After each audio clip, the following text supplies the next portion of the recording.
So now we're gonna stick with Curtis for a while because I want to talk about the drum edit window. Let's really talk about all the different things I can do with this. I've got my presets. Each preset has a different type of beat. They're basically different drum regions, and you can see how these windows change. What's interesting, if you click on this little play arrow in Drummer, even if I had a ton of tracks up here, it's going to solo the drum region.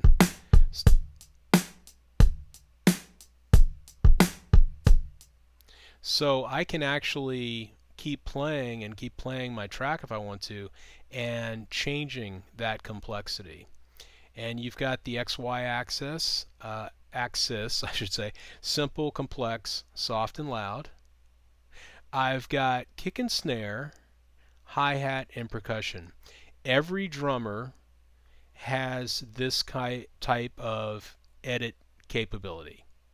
And within each of these, you have kick and snare, and so each drummer will have 8 different presets within the preset for kick and snare. You've got pretty much quarter notes on the simple side, then you've got eighth notes, then you've got 16th notes, and all of the drummers have the capability of going half time or double time. Half time is putting the beat primarily on 3, so 1, 2, 3, 4, 1, 2, 3, 4. Double time is boom tot boom tot boom tot boom tot, where the regular beat would be like boom tot boom tot. A double time boom tot boom tot boom tot boom tot.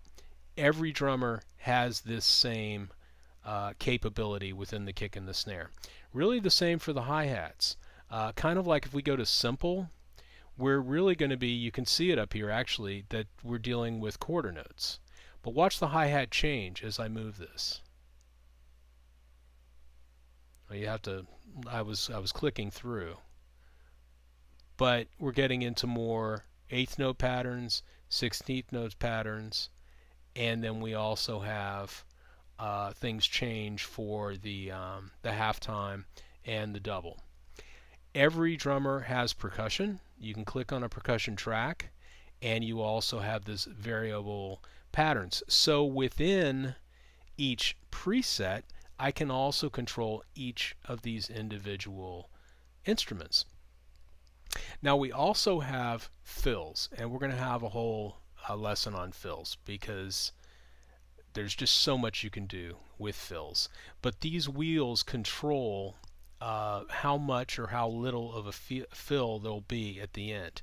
As I'm dragging more and I've got more fills, notice now every region has a fill at the end. Even if I'm very, very simple, there's going to be a fill at the end, and there's going to be a crash cymbal on beat 1 of the next region. Even if you delete the next region, you're still going to hear that one. It's just right on the split second at the end of bar 8, actually, if that makes sense. But each fill, and it's just more fills. How many fills do you want? How often do you want the fills? That's what the fill dial controls. Again, we're going to do a whole lesson on fills because it's so crucial. Swing is how much of a swing feel I have. I can control swing in 8th notes. I control swing in 16th notes. And notice when you find something you like, you've got locks on fills and locks on swings. So that's important, and we'll get into that as well. Then you've got the details section. Under details, again, every drummer, every preset, we can pull or push. The feel, we can have ghosted notes, we can have less ghosts, more ghosted notes. We've got the hi-hat closed and open and automatic. So that's just the overview, but I really want to dig in deeper to each of these as well. But that gives you a really good idea of what the drum editor can do. So we'll start in the next lesson to really edit our drum performances. But what I'd like you to do now is go ahead and start really playing around with this drum editor and hear the difference between simple and complex, for instance. Hear the differences with feels and these different parameters. So you can start designing your own presets and your own regions to fit your song perfectly. I will see you in the next lesson.